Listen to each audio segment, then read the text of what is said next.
সকালবেলা দেখি প্রচুর গরম, বুঝছেন? অনেক গরম বলার বাইরে।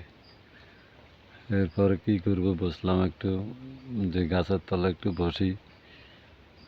ও মা, এখন দেখতেছি যে এখানে ভিতরে আরো বেশি গরম। আকাশ একটু মেঘলা, গরমের সংখ্যা বেশি, প্রচুর পরিমাণে গরম। এরপরে একটু বসছি, দেখি হালকা একটু হাওয়া। শেষ, 1 সেকেন্ড একটা হাওয়া আসছে, এরপরে সব শেষ।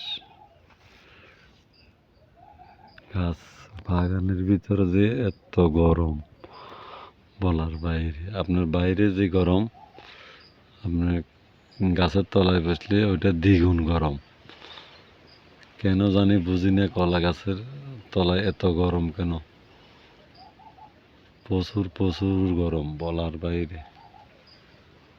এই দেখেন, এখন এখানে যে বসছি এটাই তো ভয় লাগতেছে। এই কলা গাছটা যদি ভাঙ্গি আবার মাথার উপরে পড়ে, তাহলে তো শেষ, এইখানেই মত।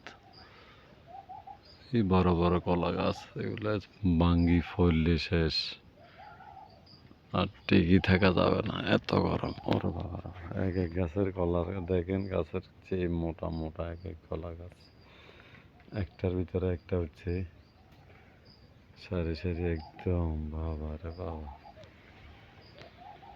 এই দেখেন এটা ভাঙ্গি গেছে, এই ভাঙ্গি এখানে জ্বলে গেছে।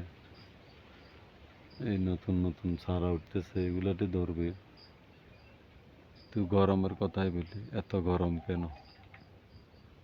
এটাই তো বুঝতেছি না। এত গরম হলে তো মানুষ বাঁচবে না, প্রচণ্ড গরম। আর বাবার এই গরম হলে তো মানুষ সরকার হয়ে যাবে। সকালবেলা দেখি প্রচুর গরম, বুঝছেন? অনেক গরম বলার বাইরে। এরপরে কি করবো, বসলাম একটু যে গাছের তলা একটু বসি। ও মা, এখন দেখতেছি যে এখানে ভিতরে আরো বেশি গরম। আকাশ একটু মেঘলা, গরমের সংখ্যা বেশি, প্রচুর পরিমাণে গরম। এরপরে একটু বসছি, দেখি হালকা একটু হাওয়া। শেষ, 1 সেকেন্ড একটা হাওয়া আসছে, এরপরে সব শেষ।